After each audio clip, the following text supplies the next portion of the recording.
So it's a real pleasure to welcome you, Jean, to the Multispecies Coronavirus Reading Group. You've offered us a really interesting paper that explores the slaughterhouse industry of Brazil, in particular, southern part of Brazil, where meat is apparently, one of the most important things in natural cultural worlds there. You also really eloquently, I think, outline some of the problems with the exoticizing gaze towards the Wuhan wet market.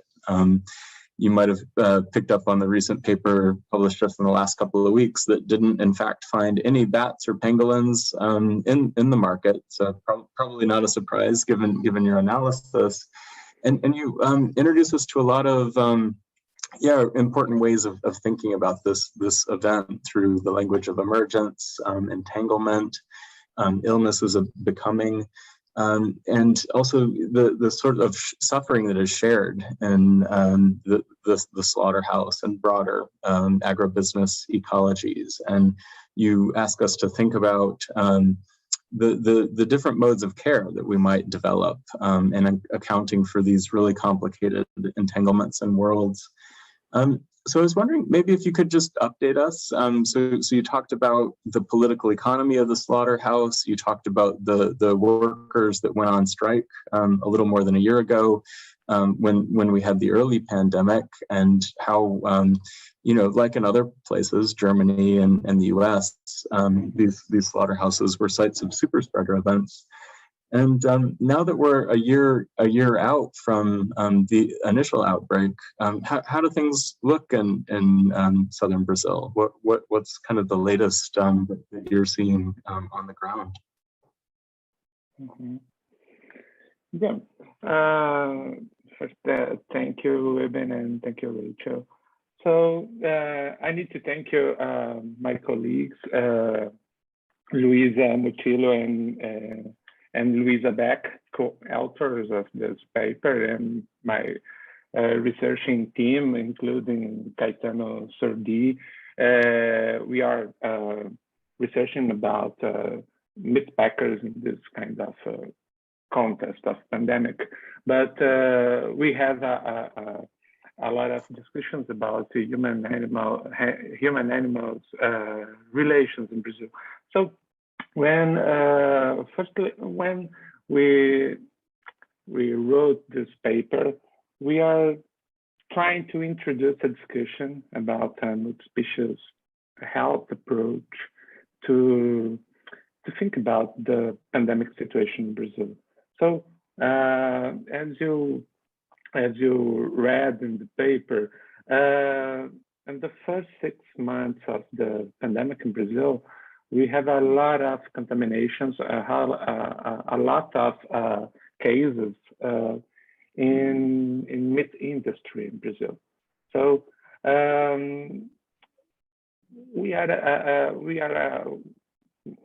we were a bit uncomfortable with the narrative, so coronavirus centered and so exotic narrative about the human-animal relation. So because of the pangolins, because of the civets, and we think this kind of narrative echoes a historical approach against the tropics. So the dangerous nature in the tropics. So when you think about human-animal relations in this case, we are talking about animals like a threat against humans in this kind of relation. So this is the first point. And the second point, it's interesting because in 2020, the Brazilian cattle herd was the largest globally and representing 14% of the world's flock. And if you add in pork, beef, and chicken production, Brazil had 10% increased during the pandemic crisis. Well, this is a point. However, the country entered in the hunger map again. Yeah, we are living in so bad conditions now. So, in other words, in our point, agribusiness doesn't produce food for people.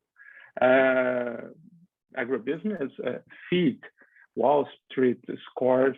Agribusiness cultivate money, degradation, suffering, pain in Brazil and other countries too, but not only food. So we wonder about why the narrative against civets, against so we call exotic ways of consumption, but the pandemic crisis do not put in agenda the agribusiness situation.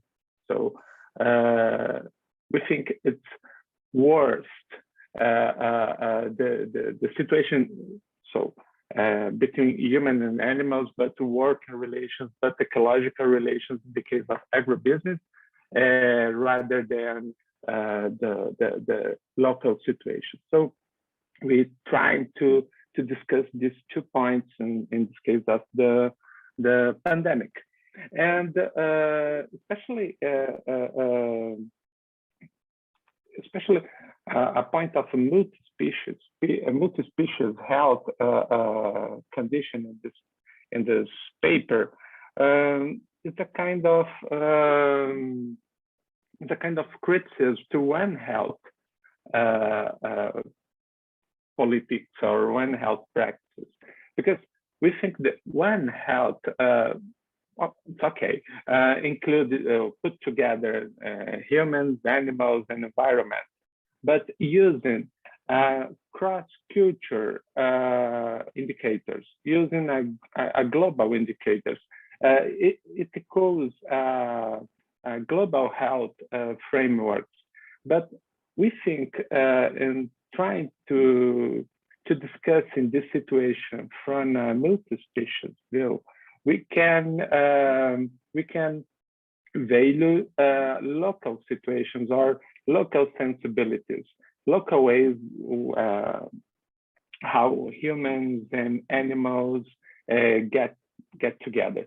Because, for example, I put an example here. If you if you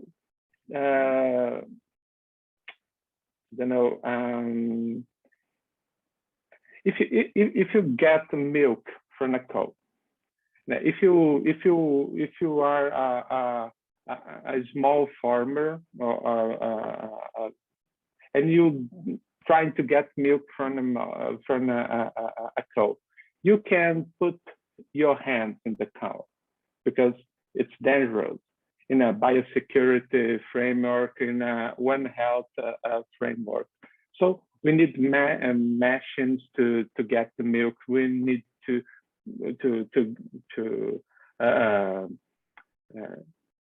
conduct your relation under protocols. And when you think about in this kind of situations, get the milk from a cow, need to a shared trust, need a sensibility, need a kind of non-protocol, I need some help, Ana. Tá bom, fala em português. Pois é. Não, a questão eu fico pensando, né, quando a gente fala em termos de saúde global ou em termos de One Health, essas relações entre humanos e animais, elas acabam sendo muito distanciadas. Ou você não pode, por exemplo, ter um contato mais íntimo com um animal, como esse de tocar os tetos de uma vaca para tirar leite. Essas relações elas acabam sendo destruídas, porque para você entrar num circuito de mercados globais ou num circuito de vender o leite, por exemplo, você precisa usar máquinas, você tem que ter outros protocolos, são protocolos de higiene, etc., que não são, né, as mesmas formas com as quais você conduz essas relações localmente. Tá bom. Então, tá bom, então vamos parar aqui. Tá. tá. Tá bom. Okay, so what he was saying is the question is when we think about the context of One Health, we always need to be thinking about the human-animal relations as well, but they are contingent on a certain understanding of a distance between the animal and the human, so that they don't have a contact, but this is wrong. When you touch the cow in order to milk the cow, right, you will have a very close proximity to the udders of the cow when you're milking the cow, and in order to sell the milk it needs to follow certain protocols of health, and in order to be able to do that you cannot just milk the cow with a hand, but actually you need to use a machine, correct? Is that what you're trying to say? Yeah. Você tem que usar uma máquina para tirar, extrair o leite da vaca. É isso? Exato. Assim, essas relações são todas mediadas por protocolos, né? Quando você entra, por exemplo, num esquema de mercados, né? E isso é diferente, por exemplo, de você pensar uma relação mais tradicionalmente situada, mais culturalmente situada, que é o ponto que a gente queria mostrar, o quanto que por exemplo, o agronegócio termina com essas relações, ela sufoca essas relações, porque você precisa entrar nesses lugares de protocolos o tempo todo, né? É um pouco desse. Eu vou entrar depois na sequência para falar da biossegurança nesse caso. So basically, the agribusiness suffocates this kind of a more intimate relationship between the human and the animal, because they have to follow these very strict protocols. They have to be in compliance with these very strict protocols of hygiene, so mediated by protocols when you're in a market situation, and everything that is culturally situated cannot be followed within the framework of agribusiness because of these protocols of hygiene. Okay. Então, nesse caso a gente quis trazer um pouco, né, num primeiro plano nesse artigo, essa diferença entre os tipos de relação entre humanos e animais, o quanto que um paradigma baseado na biossegurança ou baseado em protocolos de saúde global, indicadores internacionais, ou supraculturais ou cross-culturais, o quanto que eles invisibilizam essas relações locais e, pior, né, tornam essas relações locais uma ameaça, ou narram elas como uma ameaça, como é o caso de comer civetas e outras coisas, outros animais, ou em outras relações dito exóticas. Yeah. So in this case,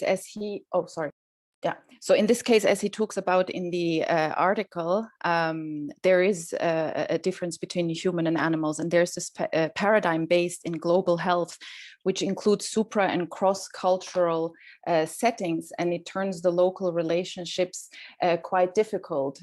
So you cannot do these practices and carry out these practices as they would be done in a cultural setting, because you have to be in compliance with this global health protocol. Yeah, I really liked those aspects of the paper that were panning out from the reductive logic of biosecurity that tries to, isolate and identify a particular virus or eliminate risk through security protocols. And the ways that you're attentive to all of the layers of history and political economy that are at play. This quote on page 106 about the lack of clean water and washing hands and the crowded buses that are part of the transportation infrastructure that bring people to the facilities, the ways that poor peoples, African peoples, women, indigenous peoples become essential in the service of the elite and the global middle class, it sounds like, too, in China as well, with the flow of meat going back. And I really liked it. I mean, you didn't explicitly identify One Health as what you were writing against in this paper, but I think it's a really, and I'm glad to hear it come out in the comments now. And I think it's a really important thing that you're onto here. What One Health naturalizes certain forms of capital accumulation, certain forms of exacerbating social and economic and ecological inequities, and you're doing the work of unflattening here to think about how not only are we looking at an illness as becoming with this meat infrastructure, this meat industry infrastructure, but yeah, all these other processes are coming into view in this same space. Kuriaki, do you want to jump in with your question too? And we're giving you a lot, Jean, to respond to. And yeah, I would like to comment a little respect here. Yeah, this is another important thing for us because the so coronavirus-centered narrative hiding the social inequalities.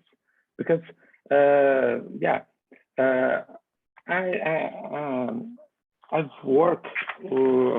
worked with Aedes mosquitoes since 2014, for example, and with trying to get the politics with about Zika and dengue and chikungunya and yellow fever.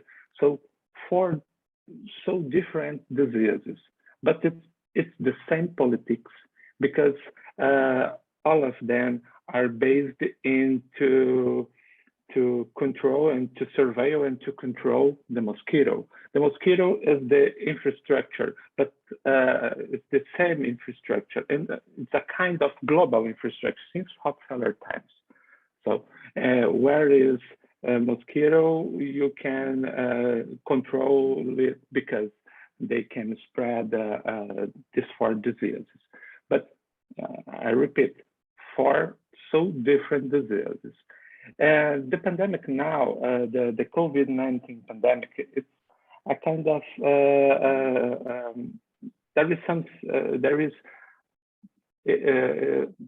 I'm sorry. We can think the same framework. The coronavirus, it's a kind of infrastructure. So we have a global pandemic, but not an universal pandemic. So it's the same infrastructure, but local situations, it's too different. So because of the social inequality, because of the deregulation and the laws, because of the use of I don't know, the in the case of this paper, especially migrants and other precarious work.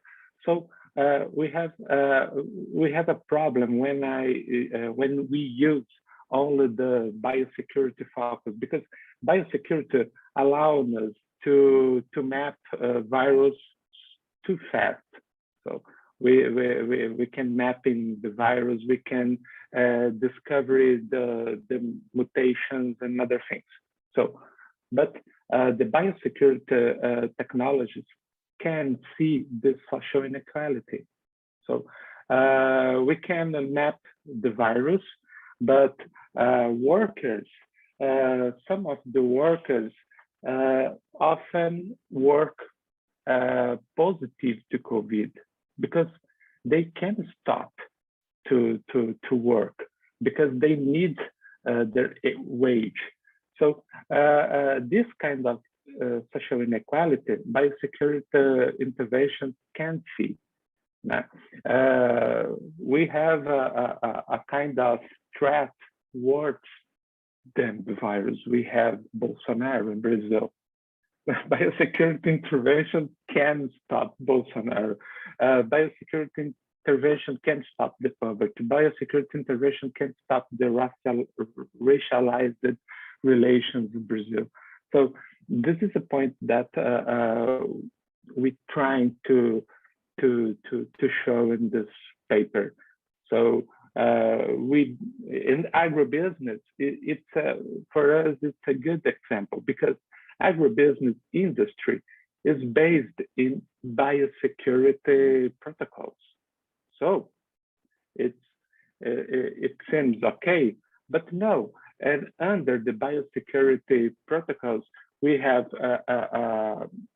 ecological degradation. We have suffering relations with humans and animals. We have suffering work relations, because we employ in Brazil almost all workers are migrants from Venezuela, Senegal, and Haiti, under low conditions to work. So biosecurity, in this case, in the agribusiness case, facilitates the capitalism, the global capitalism, but facilitates the imperial mode of life, like Wissen wrote recently, but can offer security for people, for workers and other things. World Health Organization including defending, we wrote in the paper, defending the meat. No, the meat is security because of the biosecurity, of course. But people are dying to producing beef in this kind of industry. So this is a great thing for us. But it's only a comment. Thank you. So we have some questions stacking up. So Kyriaki, if you want to ask yours, and Frederic, you also have a hand up. I'll give the floor to Frederic, because mine was just a comment of what I appreciate in the paper, and it's exactly kind of this emphasis on the link between what has happened in agribusiness, capitalism, issues of precarity. So it wasn't a question per se. I have a question that I ask later, but maybe Frederic can go ahead. Thank you. Thanks, Jean, for this excellent paper. I have a PhD student who's now working in Rio Grande do Sul, in the village of Alpestre, which is the rural mountain area where they do a kind of traditional agriculture based on kind of German style breeding. And he shows that there's a criticism of the system of vaccines and antibiotics, and a use of traditional ways of healing, and he relates that to the current criticism of vaccines for humans against COVID-19. So what is your view on the use of vaccines and antibiotics in the meat industry, in relation to all the debate about the vaccines around COVID-19? Is there a possibility to share the mistrust toward vaccine between humans and animals? Mm-hmm. Thank you, Frederic. And I think I will answer in Portuguese in this case. Acho que nós temos vivido uma situação realmente muito difícil no Brasil, em torno do que tem sido chamado de negacionismo, né? Então, esse negacionismo passa por muitas coisas. Uma delas envolve a desconfiança em relação à vacina, mas também um grande investimento que alguns políticos no Brasil, sobretudo o governo Bolsonaro, obviamente, fez em torno de tratamentos que não são eficazes para Covid, o uso de vermífugo e o uso de cloroquina, por exemplo. Ok, para aí. Falar, depois eu continuo.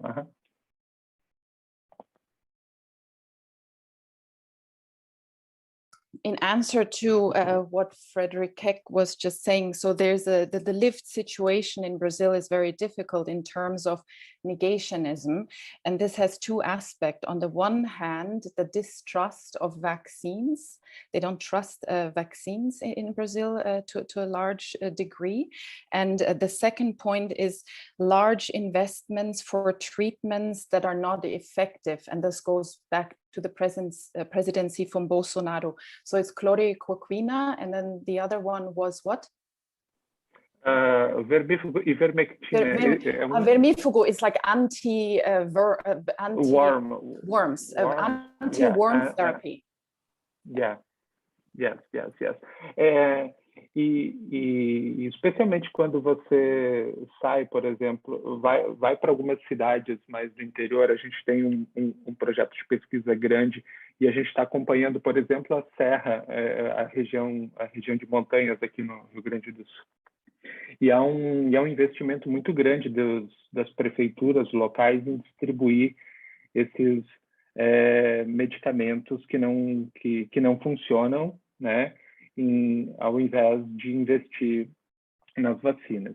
Mas tem uma questão que se torna muito importante nesse campo e que tem a ver com uma discussão mais ampla em termos das relações de saúde nos trópicos, né? Se quiser falar, depois eu continuo esse ponto em diante.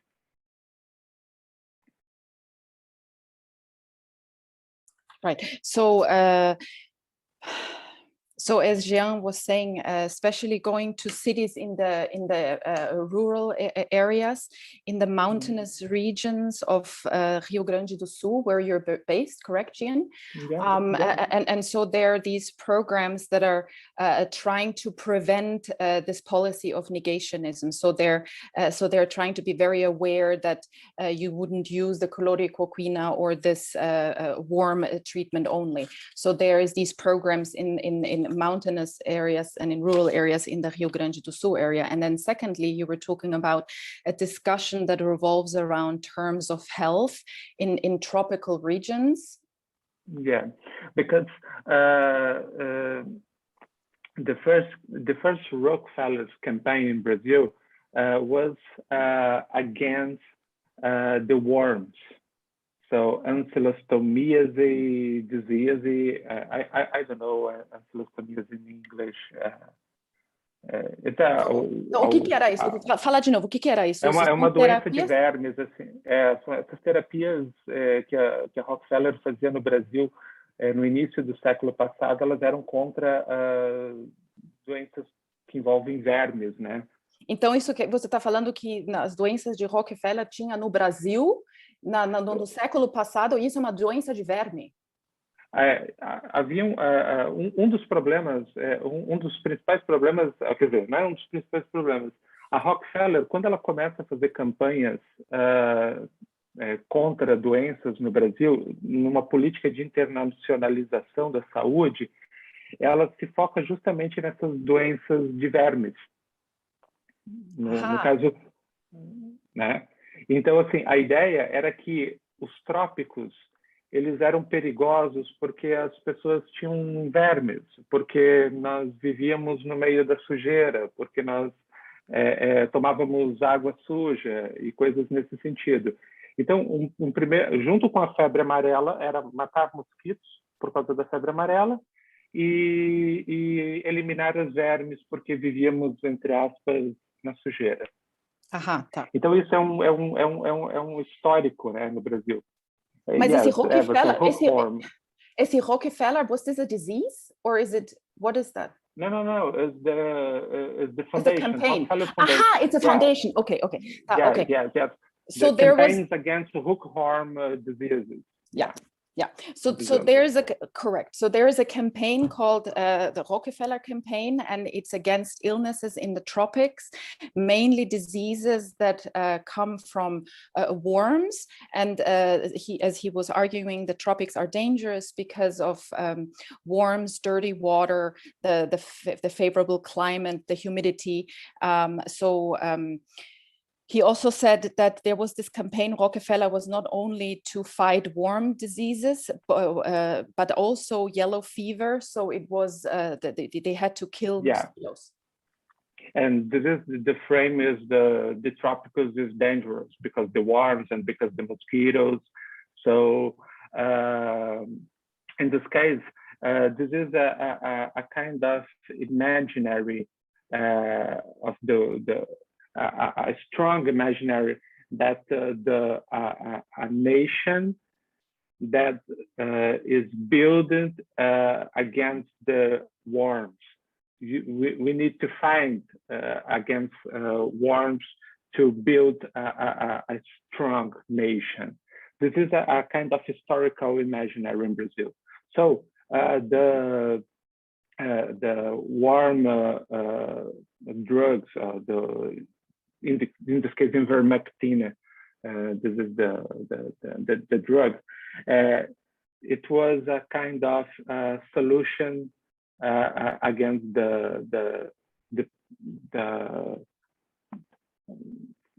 foi uma solução. Os vermífugos, então, no início do século, foram uma espécie de solução contra, né, os problemas nos trópicos. Essa era a ideia que se tinha, e isso construía uma nação forte. Então, para muitas pessoas ainda, os vermífugos, eles formam uma imagem de limpeza, de saúde, uma imagem de progresso. E é um pouco desse tipo de imaginário que hoje é colocado em cena no contexto da Covid, né? Você confunde higiene do século passado com o cuidado em relação à pandemia agora. E é por isso que talvez as pessoas ainda acreditem muito nos vermífugos, né, em algumas situações e desconfiem das vacinas, por exemplo. So as he was saying, Jean, so the solution against illnesses born from worms in tropical areas, it was very important in the previous century to build the image of a strong nation and have the image of progress. So this notion, this idea of killing worms, or in Portuguese it's called vermífero. So these are the medications that kill worms. They're used, this idea is also used for the coronavirus, even though this would not be the right medication, but the people still believe in this, that a worm medication would be able to eradicate the illness. And that's why the Rockefeller Foundation is trying to make this campaign in order to re-educate people. Yeah. Is that correct, John? Yes, yes. On the other hand, it's complicated to think about it because some people usually get this kind of drugs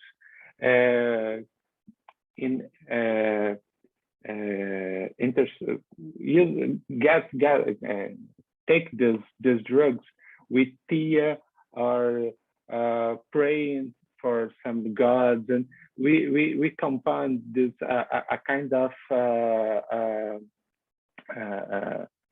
non-biomedical treatments. So it's really common.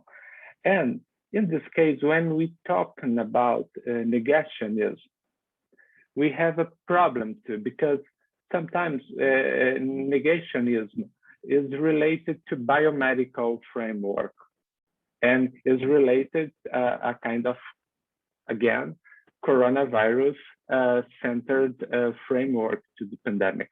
So we can combat the scientist negationism using a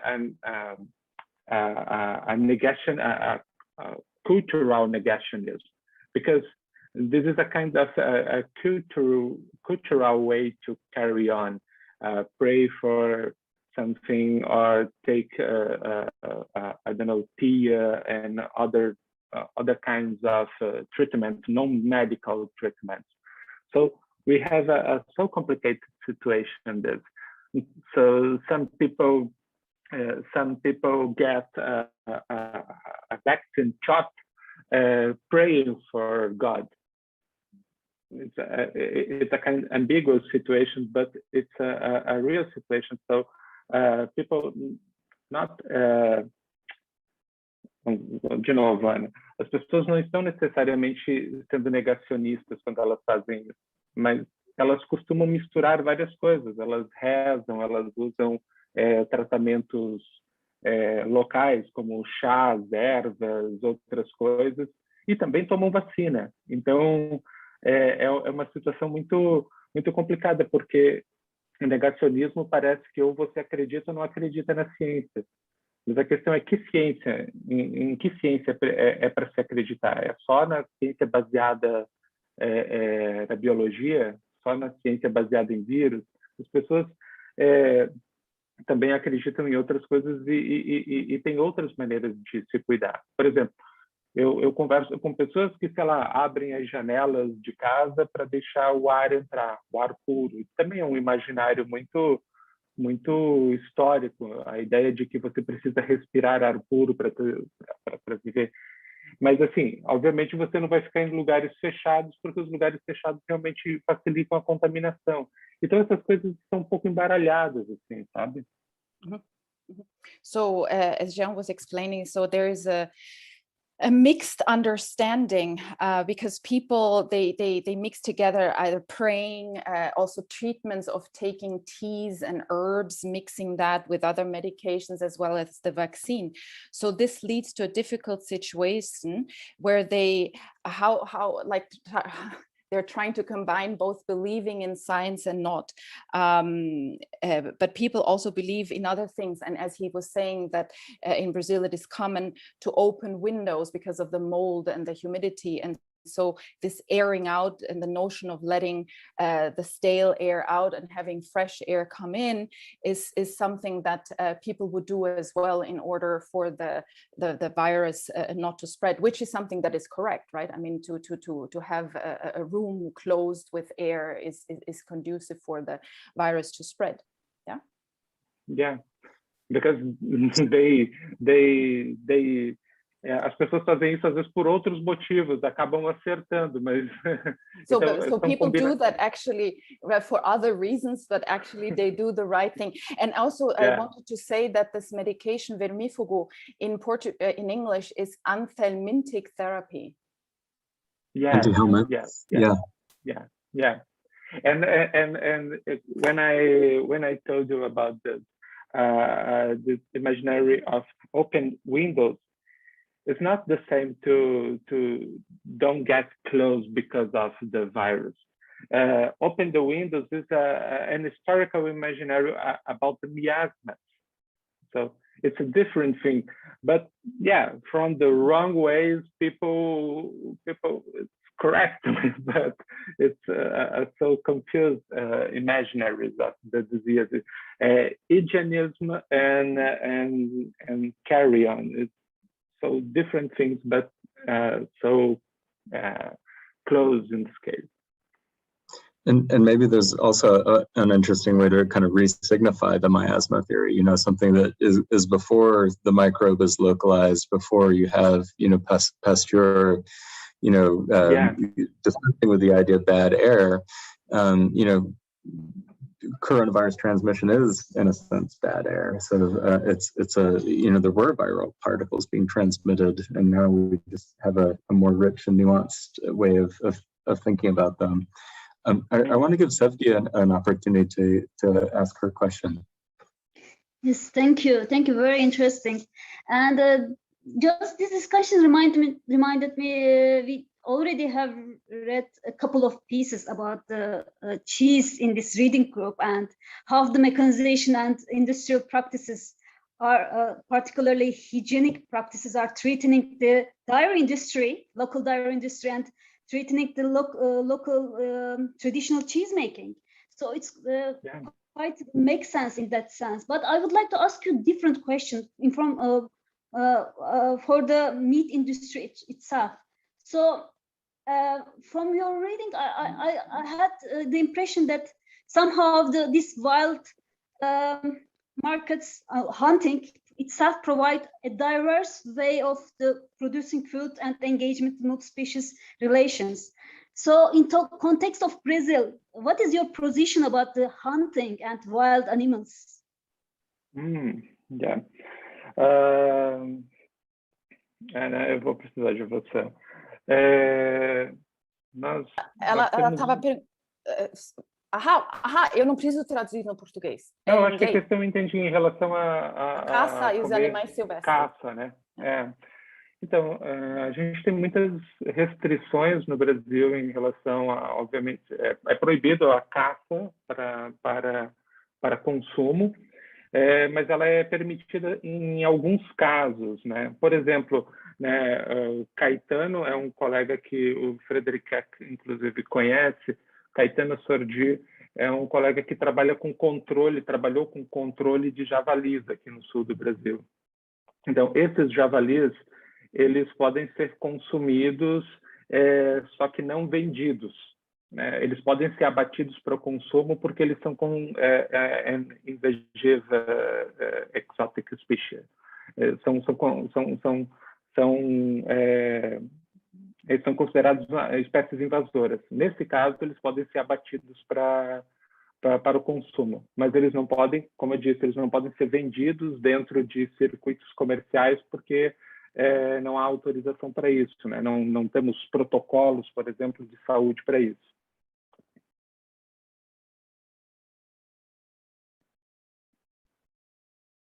Yeah.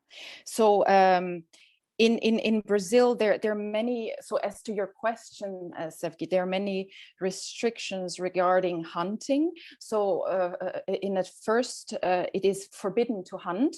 And as he and a colleague called Caetano, whom Frederic also knows, there is this javali, which is boar control. So for instance, you can hunt javali and this boar, and you can also consume it, but it is forbidden to be sold. Yeah, only this case. And so this was somebody called Caetano did research on that, correct? Yes, PhD research about. And what's his full name? Caetano what? Sordi, S-O-R-D-I. Sordi, a Caetano Sordi is a PhD student who is doing research on this hunting of boar. Yeah. Interesting. I've got two questions. One that emerges from our previous discussions in the reading group. So we engaged with some other work in Brazil that seemed to suggest that the coronavirus pandemic hadn't impacted rural communities and indigenous communities as much. So I'm wondering if that's still true, and in part this relates to our discussions last week. So last week we were talking with a virologist who was looking at global patterns of spread and speculating that coronavirus might be a so-called clean hands disease. He's really interested in good viruses that might protect us from other viruses. And so my first question, and maybe I'll ask the second one later, is this urban-rural divide still playing out in Brazil? Are most of the infections in cities and places where people might have clean hands, and in the rural places less infections? What do you make of this suggestion of a virologist that it's maybe in part a result of not having enough viral exposures? Mm-hmm. Se eu entendi direito, né, em que lugares a gente tem mais situações de contaminação, nas cidades ou nas áreas rurais, sim. Acho que nós temos diferentes questões aqui no Brasil. Uma delas, acho que é muito importante dizer, por exemplo, a pesquisa que a gente faz questionou muito desde o início o quanto que essa ideia de que o vírus seria democrático, ou seja, que todas as pessoas estariam igualmente em situação de se contaminar. E nós questionamos isso, nós contrariamos muito essa ideia, justamente dizendo que não. Bom, o vírus pode ser o mesmo, mas a pandemia não é democrática, porque as pessoas vivem em condições muito desiguais. Por exemplo, por exemplo, assim, em comunidades muito pobres, nas grandes cidades, muitas vezes as pessoas não têm nem água limpa para lavar suas mãos. A gente estava falando antes da situação dos trabalhadores da indústria da carne, mas poderia ser de qualquer outra. Por exemplo, na indústria da carne, os trabalhadores eles vão em ônibus que são fretados pelo agronegócio. Esses ônibus estão sempre lotados de pessoas. Esses trabalhadores não têm dinheiro para comprar máscaras, por exemplo, adequadas, né? Ou eles não podem parar, como eu falava antes, porque senão o seu salário é descontado. Então, esse tipo de situação coloca as pessoas em diferentes graus, né, de exposição, ou seja, o risco não é o mesmo, a vulnerabilidade não é a mesma, né? Você tem, por exemplo, trabalhadores, a população negra no Brasil geralmente está desempenhando trabalhos que são mais precarizados e com menos condições de se cuidar, obviamente. Foram convertidos em trabalhadores essenciais, então eles não podiam parar durante a pandemia. Então, esse tipo de situação a gente começou a se preocupar, e tanto nas cidades do interior quanto nas cidades maiores, nas capitais, né? Você tem diferentes graus de exposição à pandemia. Então, hoje fica difícil dizer se é mais complicado nas áreas rurais ou nas áreas urbanas, né? Porque você realmente tem muitas desigualdades no Brasil. So there, as Jean was just saying, so this is a question that he also discussed in his research, as you asked, Eben. So the idea that the virus is democratic can everyone get infected in the same way? So he says that the pandemia is not democratic. There is poor communities within large cities, within the urban areas, where people cannot even wash hands. So the spread and the rate of contagion is higher there. And those who are working, as he discussed, in the meat industry, those workers, they will after work go and take public transportation, such as buses that are very crowded. And they don't have the means to buy adequate masks. They also, there's no option to be able to stop working, because then they would not get paid during that rupture of work. So there are really very different levels of risks and of contracting the disease. As Jean also said, the essential workers, those who are in the service industry, oftentimes can work under precarious conditions. So as he said, there's really, going back to your question, there's a distinction between rural and urban areas, and there are different grades of exposure. Mm-hmm. Yeah, and we have a lot of political problems, because in the small cities, we feel that Bolsonaro is too present. So the negationism, the politics of the negationism is so increased in rural areas. So it's a problem too, yeah. But it's not too different in the rural area and urban area, the problems with the COVID. Yeah, but thanks for clarifying. My other question was related to the cold chain hypothesis in China, and I'm posting in the chat just a quote from your piece that offers a new perspective on it. I wasn't aware that some chicken from Brazil had COVID detected on it. I'm just interested in hearing more. I mean, we all heard about the cold chain hypothesis if we're following the news and the recent WHO report. So I'm just interested in understanding what that controversy looks like from Brazil. Yeah, because Bolsonaro and his sons usually says the China virus, the China pandemic, and yes, but it's really important to say that about 30% of the basis of economics in Brazil is related to agribusiness today. So it's a really important. The agribusiness is so really important to the economy in Brazil, and 60% of this production is exported to China. So in China, people doesn't meet batches or civets, or people eat Brazilian meat, Brazilian beef. So at the same time, Brazilian politicians says, "Oh, this is a kind of problem in Brazil." So this kind of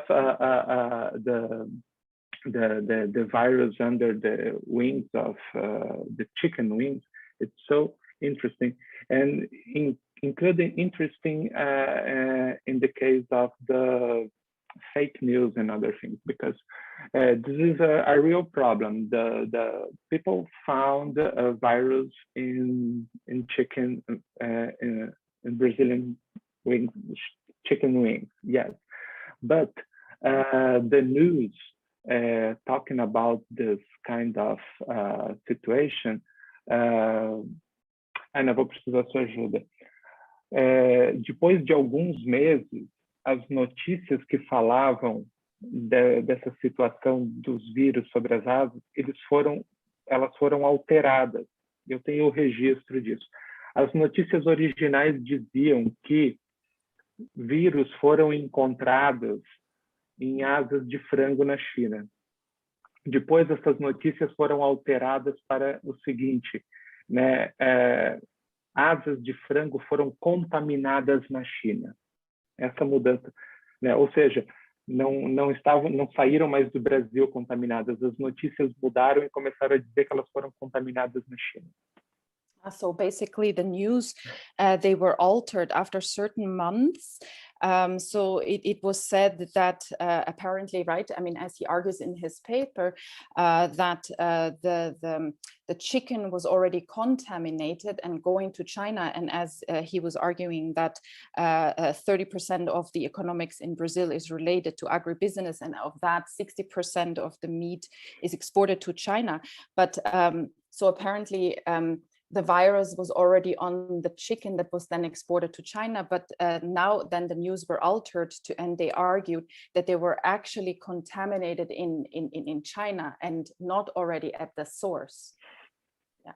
Yeah. So this is so complicated, because this is a kind of fighting of narrative. No. Yeah. So Brazilian politicians accused the Chinese people to contaminate the Brazilian wings, chicken wings. So this is unreal. Yeah. Super interesting. Kyriaki, do you want to ask your second question? I think we have time for one more. Yeah, no, I wanted to kind of pick up on the conclusion of the paper, talking about asymmetries, and kind of I love the first paragraph of the conclusion. It just sums up to me everything about it's a great analysis about what's happening in the pandemic. And I wanted to kind of ask you about the emergent narratives that you call for in terms of the pandemic, you know, like that they're more entangled, that they kind of break the boundaries between the divisions, nature and culture, humans and animals, and whether you see those actually coming to affect people at large in Brazil, or is it just a discussion among academics? You know, I've seen a lot of academic papers about this narrative, but are people kind of beginning to change the way that they think about contagions or human and animal relationships, for example? I mean, and just to this is like a footnote, I have a 5-year-old. And so when she started learning about coronavirus, she asked me, was the bat evil? Like the bat that gave us the coronavirus, was it the evil one? So it's just kind of how do we tell the story differently, and whether there are stories out there, even for kids, to kind of think about the pandemic and the lay kind of public at large that are taking place. Yeah, well, thank you for this question. So really, this is the question we are moving on. So because there is two things here. We are talking about two different topics about COVID in this case, because on one hand, this kind of industry facilitates the contamination because of the work conditions. So yeah, but in other hand, and following the Rob Wallace discussion, this kind of industry facilitates the immersion of virus. So facilitate the spread and facilitate the immersion. So it's in twice problematic industry because they facilitate the virus and they facilitate the contamination. And in this case, we think unfortunately we don't change our thought about the human-animal relations, especially in Brazil, because agribusiness is increasing, and agro is poppy, agro tech is that kind of advertisement, ad, I don't know, a slogan in Brazil. So I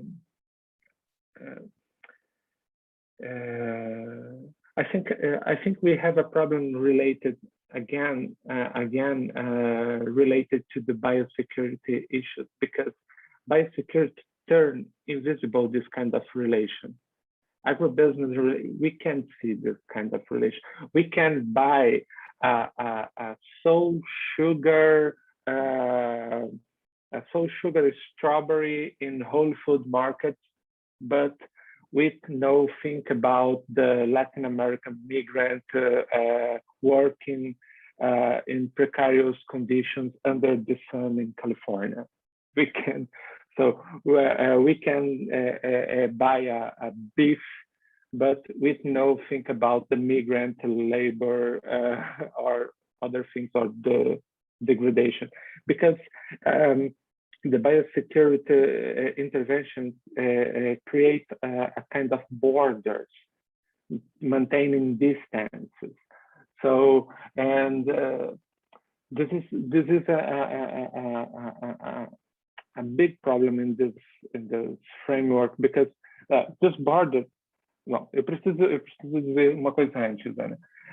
Tem uma coisa aqui que me parece também importante de falar em relação ao texto, é que o quanto que essas políticas de biossegurança, elas deixaram de ser só biossegurança e viraram uma espécie de relações políticas, né? Eu quero dizer com isso o seguinte, antes eram protocolos de laboratório, mas agora são formas, por exemplo, de você controlar fronteiras culturais, fronteiras de Estado, fronteiras de espécie, ou seja, humanos e animais têm que ser mantidos distantes, porque eles podem ser uma ameaça, mas migrantes também devem ser mantidos distantes, porque você, por exemplo, um latino-americano ou alguém do Oriente Médio pode ser potencialmente perigoso quando entra nos Estados Unidos, por exemplo, sabe? Então, a biossegurança virou uma política de separações, separação das pessoas, separação das culturas, separação das nações, separação das espécies.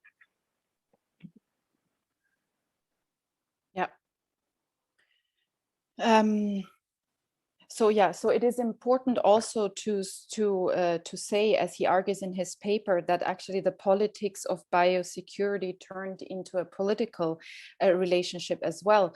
The politics of biosecurity used to be protocols used in scientific labs. That's where they were prevalent and important, but now they're also causing these borders, not only between states, but also animals, migrants. So basically what it causes is that it causes the separation of species, peoples, and nations. And he sees that as very problematic. Yeah. Então, o segundo ponto, e acho mais próximo da questão, é o quanto que você cria essas fronteiras pensando essa separação, ela, digamos assim, ela atrapalha o envolvimento. As pessoas estão menos envolvidas com os ambientes, menos envolvidas com as outras pessoas, menos envolvidas com os animais, né? Você tem, por exemplo, animais e ambientes como objetos, como recursos, e não como parceiros, não como uma corresponsabilidade, não como uma espécie de, como Clark says, uma espécie de companheiro, como a Dana Haraway falou, uma espécie de parente, sabe? Yeah, so exactly. So, and as Jean argues, when you create these borders, they cause a very troubled separation of the environment. So you know that the relationship grows way worse, also between human animals, as Donna Haraway also argues. So it's a means to an end relationship and not based on mutual care. Yeah, it's a kind of not only an human exceptionalism, but increasingly a kind of male exceptionalism, because this is a kind of a male exceptionalism because this is a fetishism to put animals under control by domestication. It's a fetishism to put plants under control by the technology of the cultivation technologies. It's a kind of male fetishism to put women under control because of the reproduction roles and gender inequalities and other things. And this is a kind of put the nature under control because the nature needs to be converted into a resource, not a partner, not a part of your relation. This is an objectification of the nature, or neoliberalization of the nature. I don't know how to say, but this is the problem here, and we are increasing this kind of thought in this case, male fetishes to put the world under control and to trying to grow up in economics, but trying to the world such as an object, not a partner. Thank you so much. We usually wrap up right on the hour. I was going to invite Melanie to ask her question. I don't know if you still want to ask it with your research assistant there, but if you want to, Melanie, go right ahead. I'll try. Just very briefly, I'm curious if you've tried to, kind of like translated the academic paper into more popular media, and if there is a more public discussion outside of the academic discussion, because I think it's hugely important, and it totally resonates across the global South.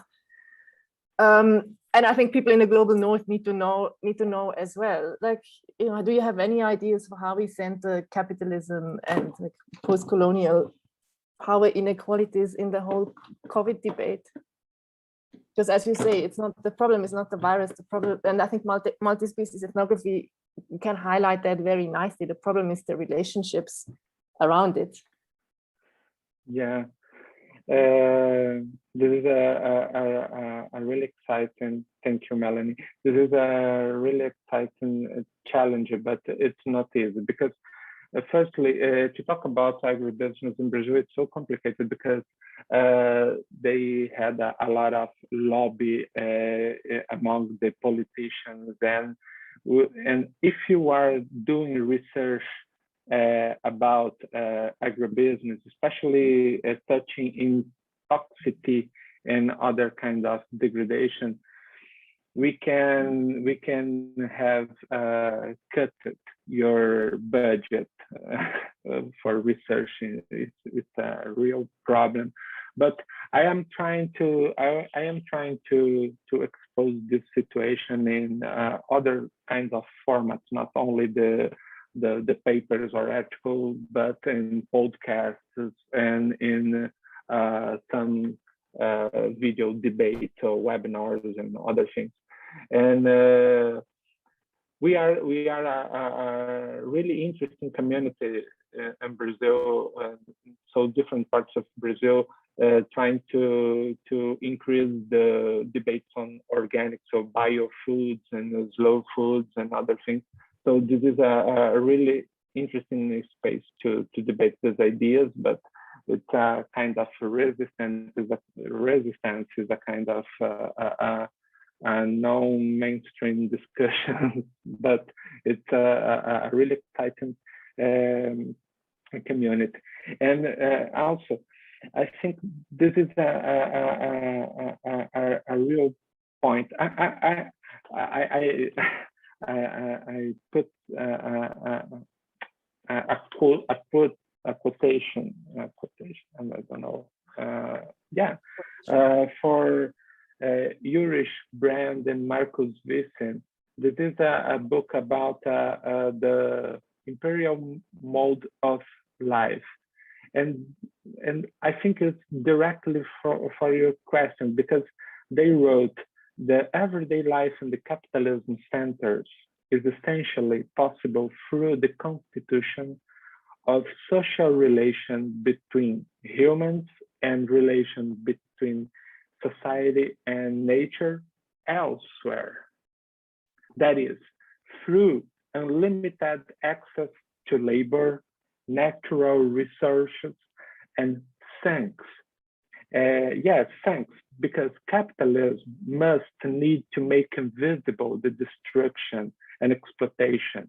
So Brazil, for example, is the elsewhere, is the other place. So, and because when you're talking about a global threat, in the case of pandemic, for example, global threat means a threat against Europe, a threat against United States, because Latin Americans and I don't know, Middle East or Asian people are a threat. Because I don't know, Latin Americans maybe get the work positions. Middle East people may be terrorists. Asian people maybe eat a bat, a soup of bat, and get contaminated. So we are the threat, and so this kind of thing appears in the case of the pandemic. The I don't know, a memory of the colonial times. We are the threat. We are the sink. We are the place where for you for people in North in global North have a coffee or have a tea, use sugar or a cotton t-shirt. This people need precarious labor, precarious worker in the south of in the global south. So we are living a memory of the colonial times, yes, And the pandemic is the same thing, because like I told you, Brazilian increased her beef and pork and chicken production last year. But in the last year, the country entered in the hunger map again after 25 years. So people producing food for global north, but not here. So people are hunger here and producing food. This is a kind of I don't know, problematic way of life. So people dying, literally dying, people getting sick while producing food for others, not for themselves. A super powerful point, and so I really want to thank you for joining us today. It's been a sobering dialogue, but you know, I think you're raising all the important points. So I hope you come back. Thank you. Virtual clap celebrate. Thank you for your participation, because for sure. And I also want to give a brief plug for next week. So we have Fan Yang, a scholar based in Maryland and Baltimore, who's an expert on capitalism, speed, and temporality in China. And she'll be talking to us about you know, her take on how all these things have intersected in the pandemic. So it's really, again, a great pleasure to virtually meet you and be connected to colleagues in Brazil. And please do come back for future reading group discussions. So thanks again, and bye. Thank you, Evan. Thank you, Rachel. Thank you, everyone. Thank you. Bye, everybody. Bye. Thanks, Anne. Sure. Thanks so much for Bye. helping. Yeah, thank you especially to Anne today. Bye. Bye. Bye-bye.